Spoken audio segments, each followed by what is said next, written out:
Hey, welcome. This is Kubernetes Ingress 101. My name is Jenn Gile. I'm a product marketer with NGINX, where I focus on our microservices and Kubernetes solutions. And I am here with Brian. What's up, Brian? Hey Jen, I hope you're having a good day today, just like everybody that I hope is watching this right now. My name is Brian Ehlert, and I'm a product manager with the NGINX Ingress Controller team. All right. Yeah, I'm having a good day. So in this session, we're going to be talking about Kubernetes Ingress. We'll talk about the basics. We'll talk about the Ingress controller landscape. And then finally, some of the capabilities that you should expect if you're trying to take it into production. So let's get right into the meat of it. There are a lot of networking terms that get thrown around when people are talking about Kubernetes. And Brian, let's take a high level overview of what each of these terms is, how they fit in a little bit. How about we start with cluster IP? What is that?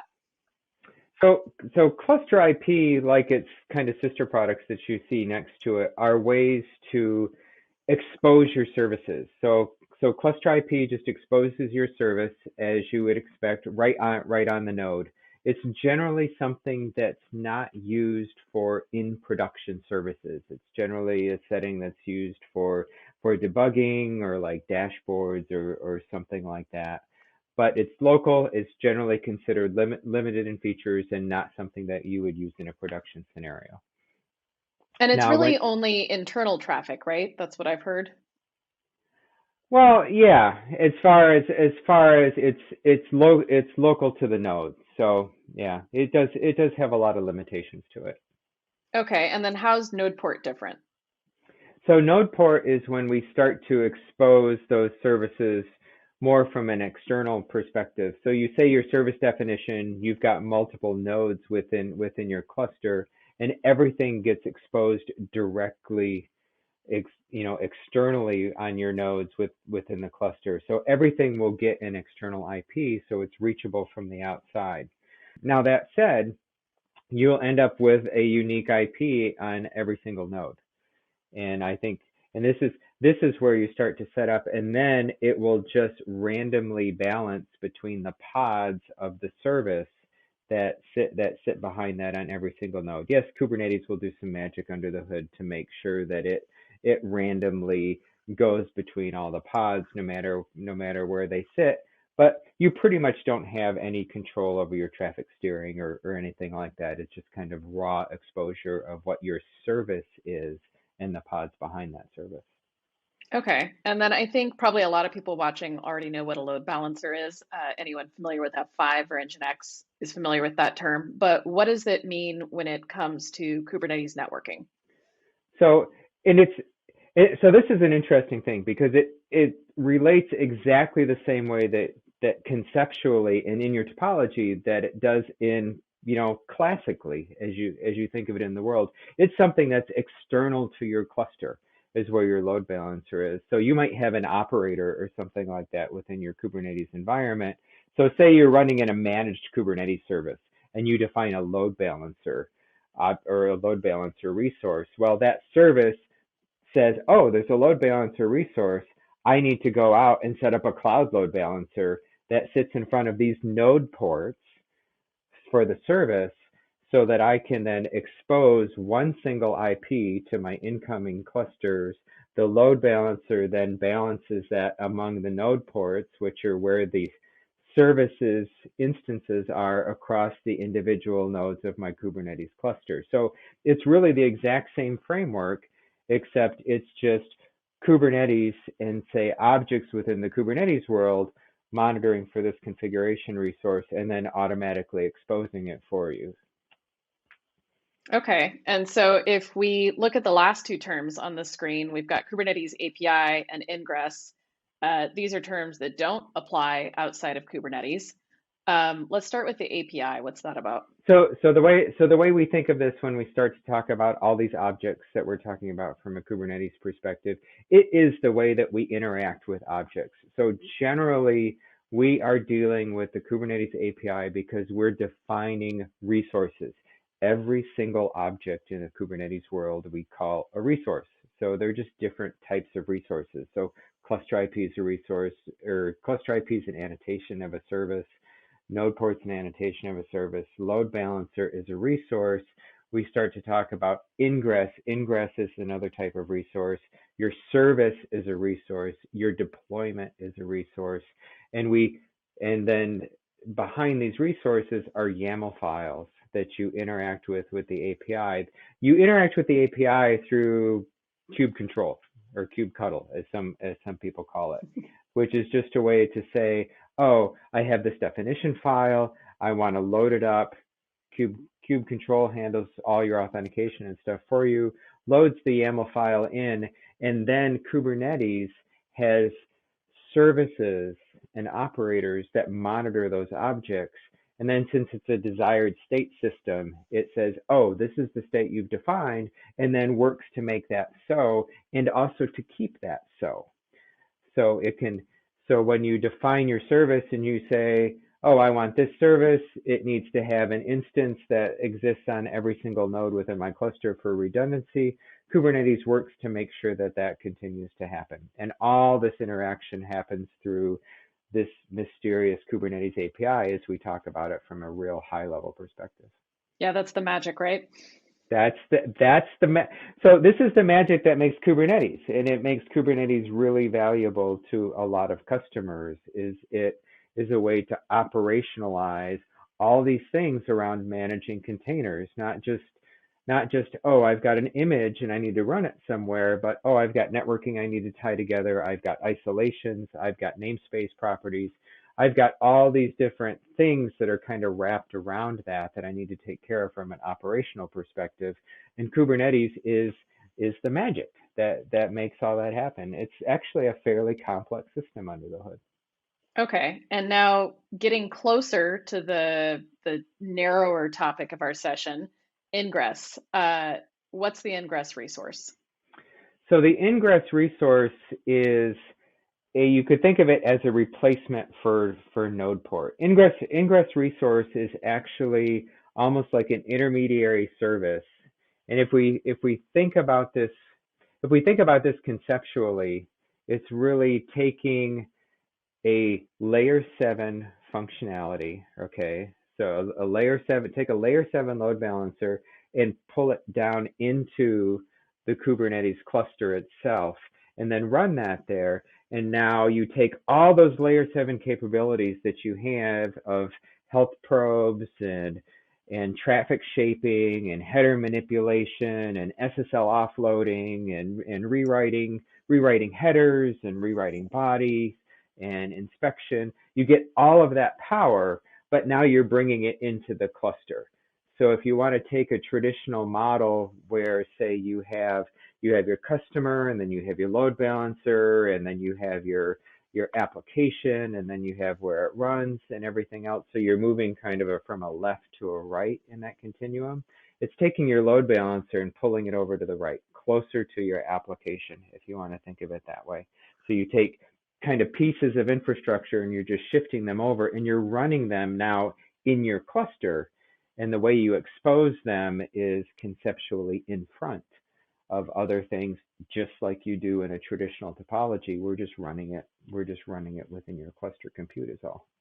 Yeah, let's look at that topology. So here we have a diagram with NGINX Plus as the external load balancer, NGINX Ingress Controller as your ingress controllers, probably looking a little familiar to anyone who's seen a Kubernetes diagram.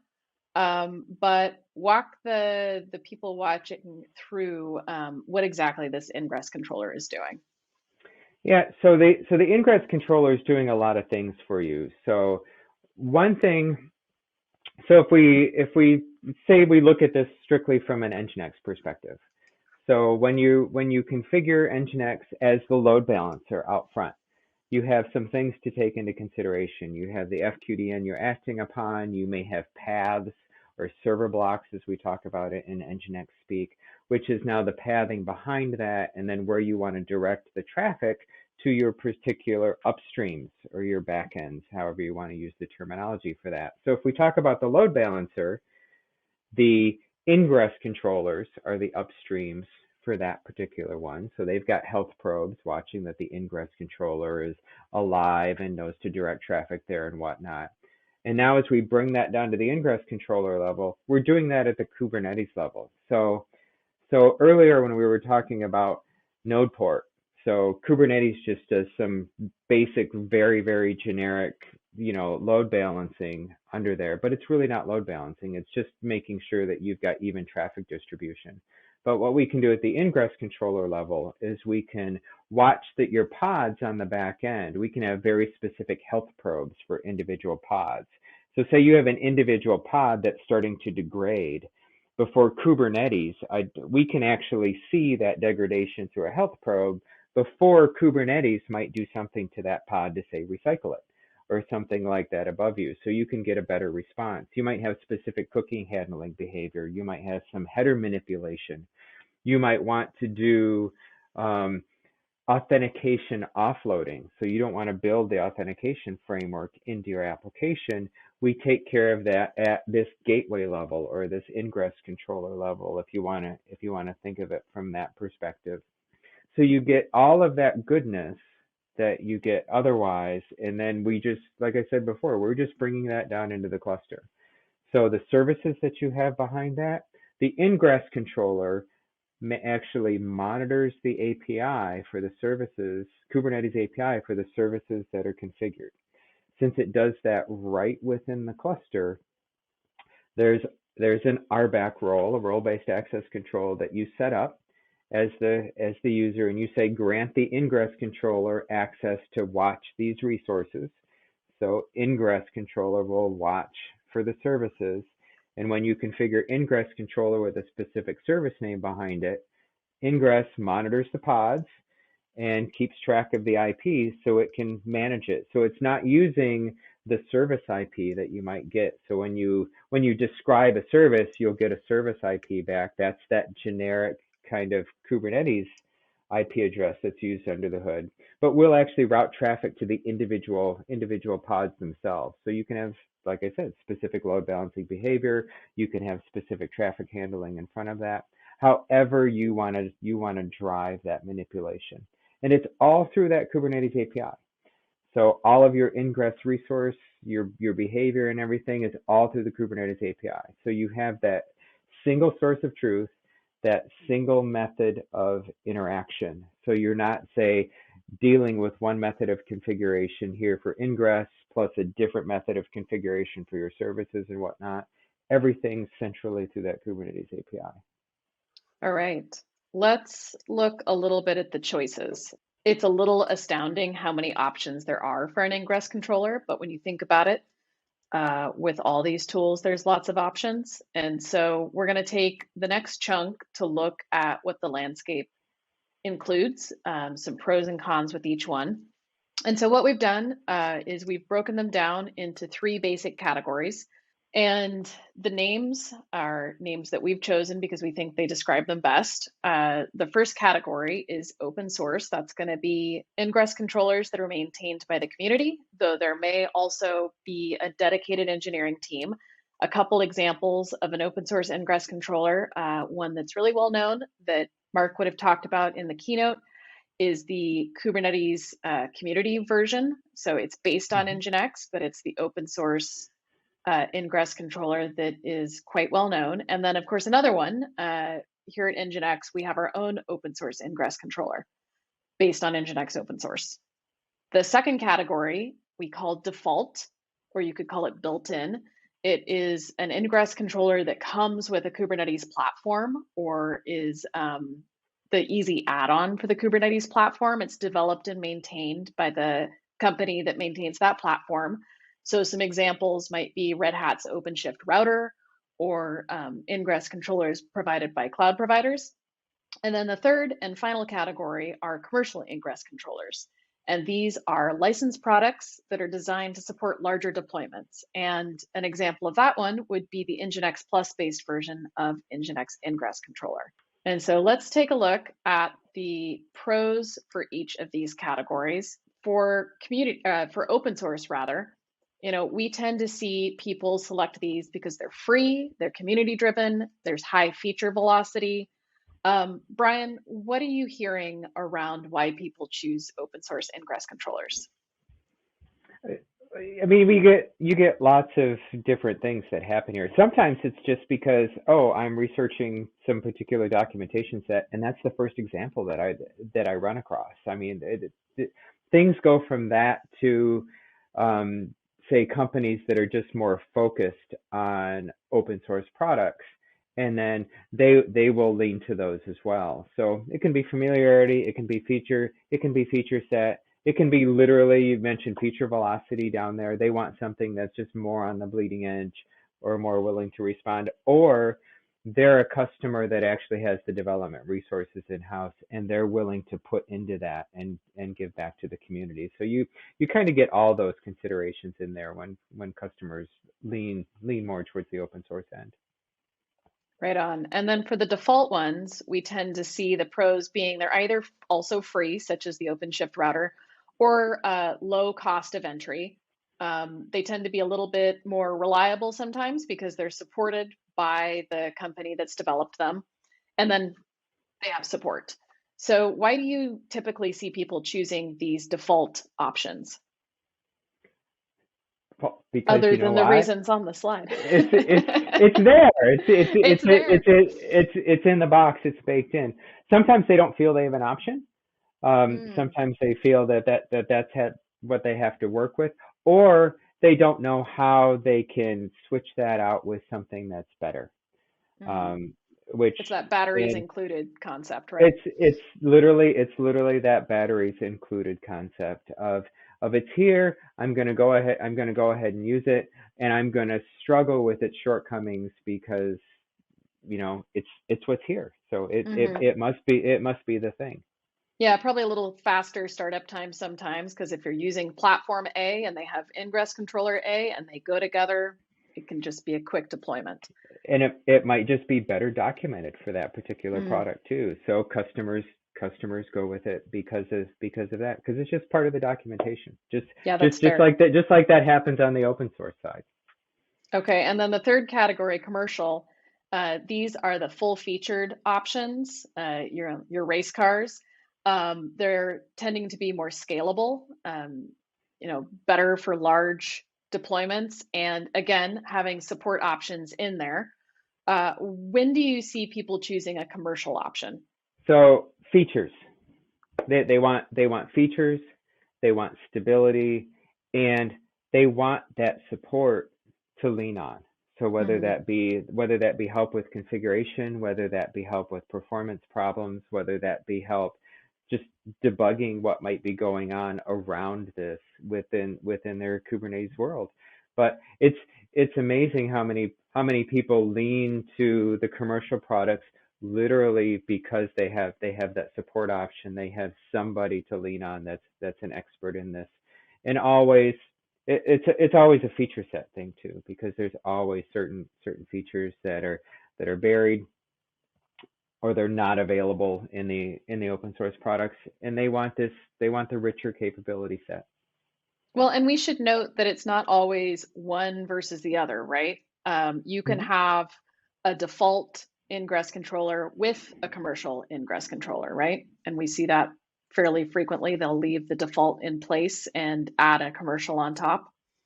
Yeah, and a lot of people don't realize that they can actually have multiple ingress controllers running at the same time. You don't it doesn't have to be, part of the whole thing with Kubernetes is you've got this for your services. You can do rolling upgrades, you can do A/B testing, you can do these things. You can do this at the ingress level too. You can implement multiples. You can you can configure one with a whole new configuration set while you've got the other one side by side with it in production. So you've got all that flexibility to do all those things. Yeah, lots of options. Let's look at the cons now. Going back to the open source ingress controllers aren't that much different from any other open source technology in terms of the cons. There's a cost involved. That cost is your time. They can be harder to use, more manual configurations, not as easy out of the box. There can be some risk involved with using an open source product or project rather, and we should probably come back to that in a sec. And then the support part of it. Where do you want to start, Brian? What should people be aware of when they're using an open source project? So there's a traditional thing about when you look at open source projects, is it healthy? But the other thing is the community behind it, is it being maintained?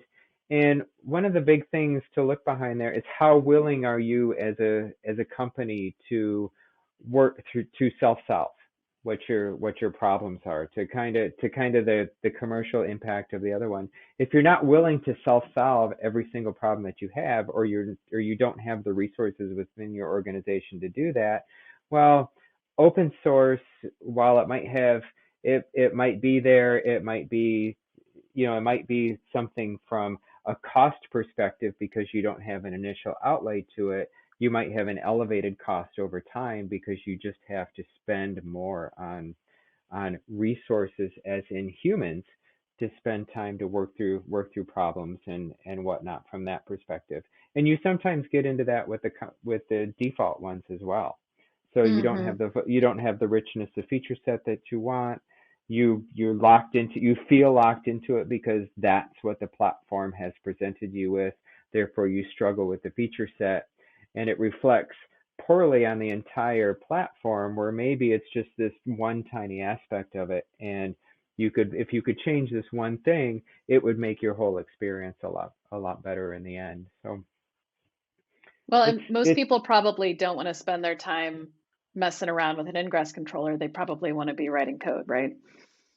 Well, they want to be writing code. If you're an operations person, you want to get the task done. You don't just want to automate the toil. You want to get the task done. If you can get it done and get it successful, and it's stable and runs for you long term, from an operational perspective, that's like golden. And Hmm. and when we talk about Kubernetes, we're talking about operational people. We're talking about people that are either taking networking capabilities and they're moving them down to your applications team, but you're really enabling other people within your enterprise to succeed. And no matter how you use the configurations, whether you're managing test environments or whether you're managing production environments, that is your real goal as an operations person. You want uptime, you want availability, you want speed, you want performance, you want all those things. You want to be able to solve problems as quickly as you can, because there's always another problem that you have to solve. So Right. you wrap that whole package together. So I think you hit on most of the cons for that default category. They are similar to the open source ones. The one that we didn't hit on was unpredictable costs. Can you talk just a little bit about the costs with a default option? I mean, you can run into a few things with the default option from a cost perspective. I mean, one is are they willing to stand behind it, and another is you've got loss in time, you've got loss in productivity. So, like I say, you may struggle with certain feature sets. Okay, so because you can't implement something here at, say, the ingress layer, which would be faster, and you would support more services doing that.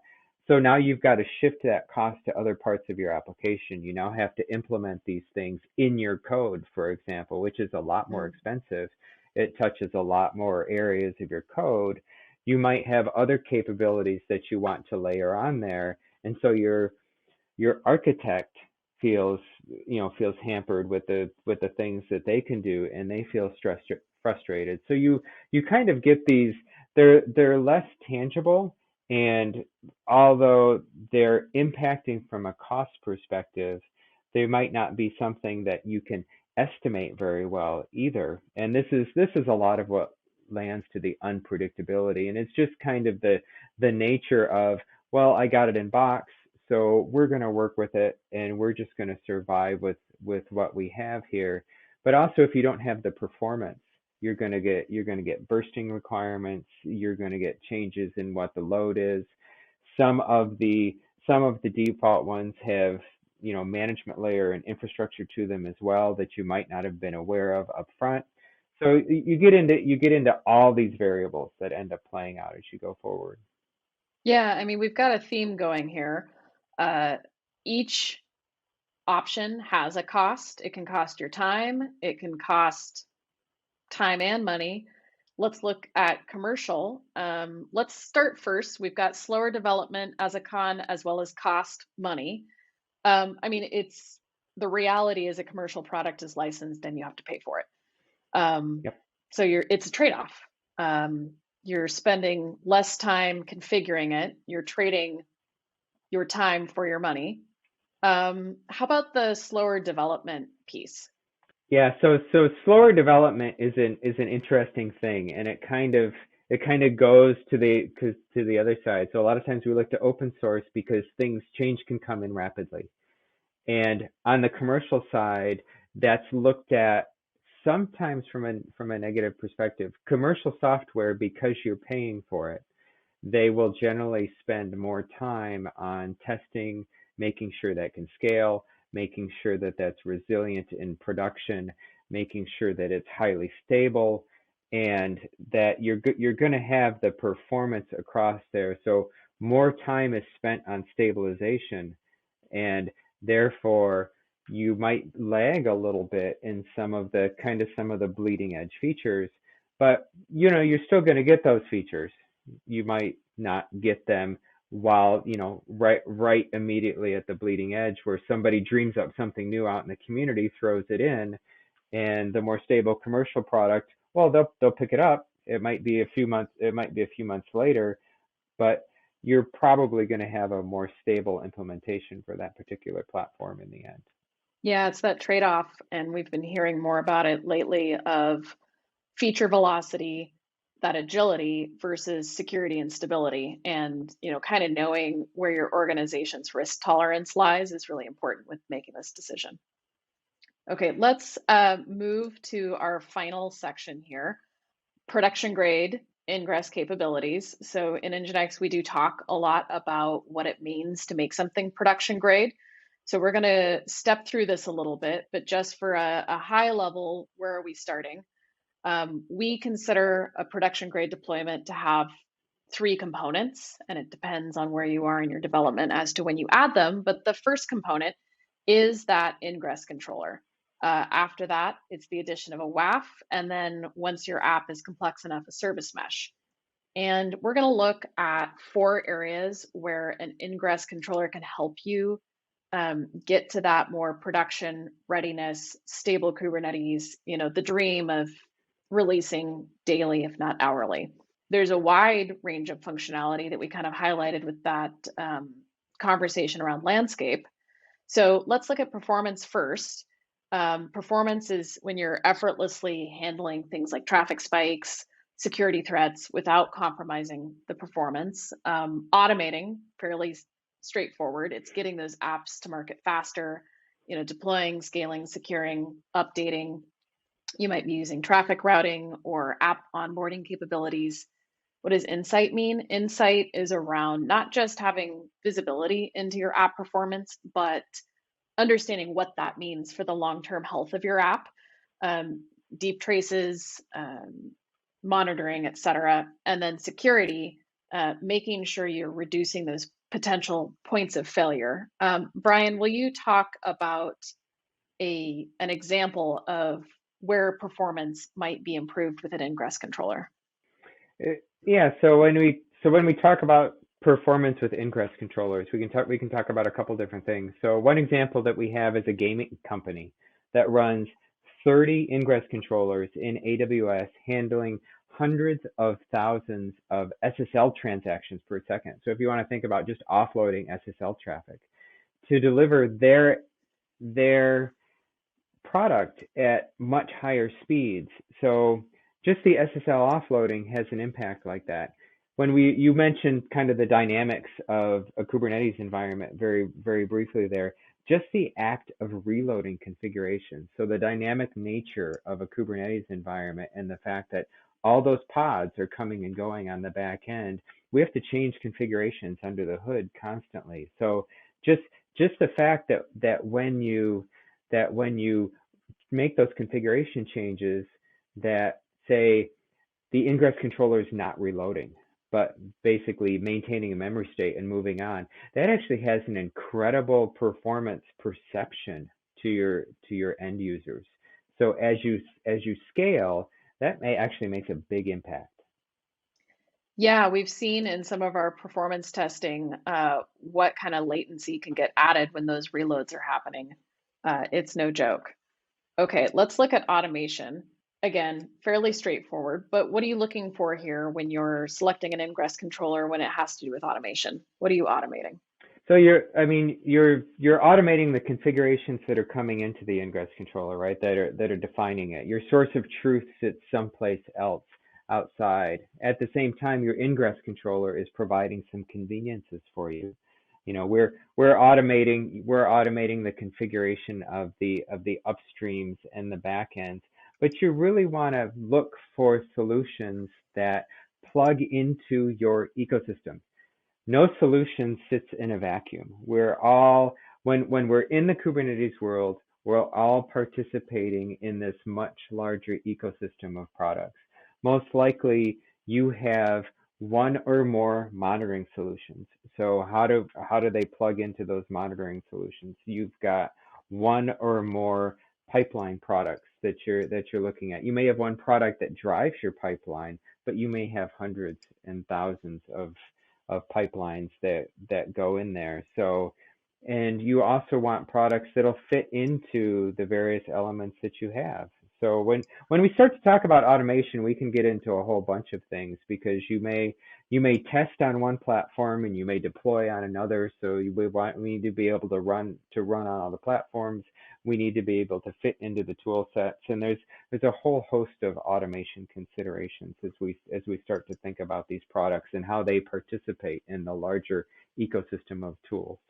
Okay, now visibility products are a huge market. There's a lot of visibility vendors out there. Why would you use an Ingress controller for getting insight, for getting visibility? Yeah, so when I was mentioning before, so Ingress primarily sits in layer 7, right? And we're offloading. Ingress offloads a lot of things. So that puts it in a very unique place to give you insight and whatnot into your traffic and into your flow. So say you didn't have an Ingress controller and you just have Kubernetes exposing the traffic for you and you're just directly using a node port. You would lose all the introspection, you would lose all the logging, you would lose all those activities and your throughput and whatnot because you literally don't have access to those things. So when you introduce your ingress, you start to expose those things to the environment. You can collect them, you can measure them, you can start to monitor your client request and response times externally. You can start to monitor your application request and response times internally. You can start to see those patterns. You can visualize those spikes, and you can look at a lot of those traffic loads and things. I mean, even just when we start to talk about API requests and where they're coming from and whatnot, as you look at an ingress controller acting as that front end for you, you can start to offload and track and monitor a lot of those things over time, and you can start to look at all those patterns that you otherwise might not have access to. And similarly, security is also a huge industry. Where does security fit into the Ingress equation? So security is always interesting. So a lot of people think security and they think so their brains jump into multiple places. So security can be anything from rate limiting to Mm. authentication offloads. We might think of a jot workflow or IDC workflow participation where we're talking about authentication. We might think of rate limiting where we're making sure that we squash bad actors or something if you're presenting APIs to an ingress controller.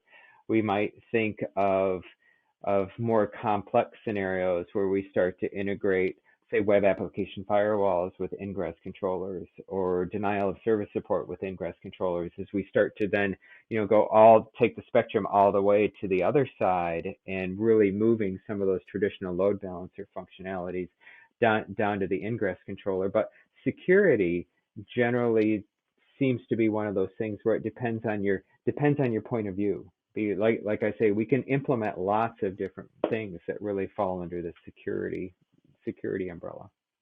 Okay, we are coming into the home stretch here. There are some common questions we get. One of them relates to API gateways. So talk a little bit about how an API gateway is different from an ingress controller. So this is something I look at that I would say is an implementation. So is an API gateway and an ingress controller two different products? No, I would challenge it's not two different products. I would say that an API gateway is a subset of features that an ingress controller offers. It's a use case. So you might define an application, it starts out and it's successful. Now you need to implement, say, rate limiting. You might want to put rate limiting in front of your application because you've got some bad actors. So you'll implement that at your ingress controller. Okay. Say you might want to implement authentication, offload that. I'll implement that at my ingress controller. Say you want to do request filtering. I have a specific API endpoint. I only want to allow that. I only want to allow gets to get through for that. Okay. Once again, we implement that at the ingress controller.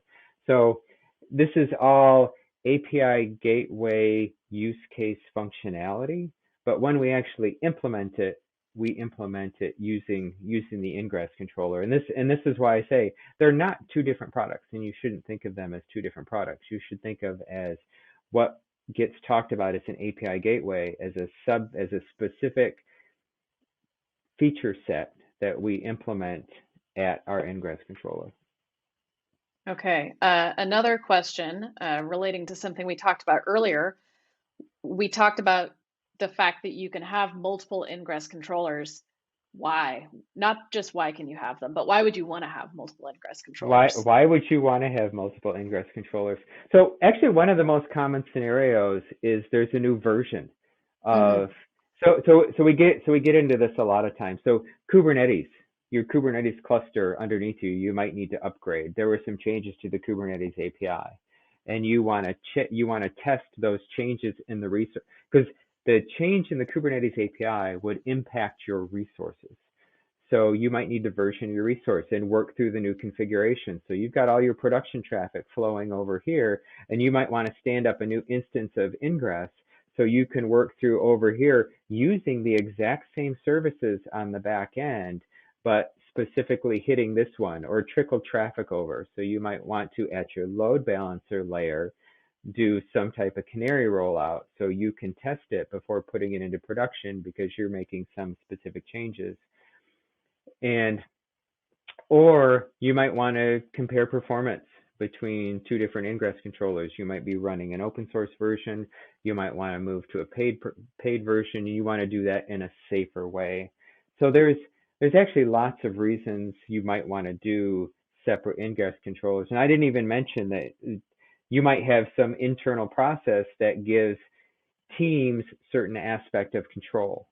And then for safety, blast zone purposes, you want to give a team, instead of just access to the resources themselves that they might be defining, but full control over the ingress resource itself. So this application team, because they have such a high profile application, they get full responsibility for it. And then us as the operations team, well, we just manage the cluster for you. We give you a Kubernetes cluster resource. Everything else you do on that is actually yours. And then they can set up their role-based access control. They can set up everything else. There's also ways to do that through namespacing within there. And then you take one ingress controller and you slice and dice permissions through namespaces and set up isolation and whatnot. You do it through blast zone reasons, but you also do it through other configuration management reasons. So, like I say, there's lots of ways to slice and dice these things when you really get down to it. All right. I think we're getting short on time. Brian, thanks for taking time to sit down with us today. Yeah, sure. Thanks, Jen. This has been great. Good. All right. So for those of you who are watching live, if you're interested in more microservices and Kubernetes content, I'll be back shortly to talk about service mesh. And then later today, we have a great workshop, hands-on workshop with NGINX Ingress Controller for Kubernetes, where you can actually get the opportunity to do some of that visibility stuff that Brian was talking about. So hopefully we see you there. Have a good one. Yeah, thanks everyone.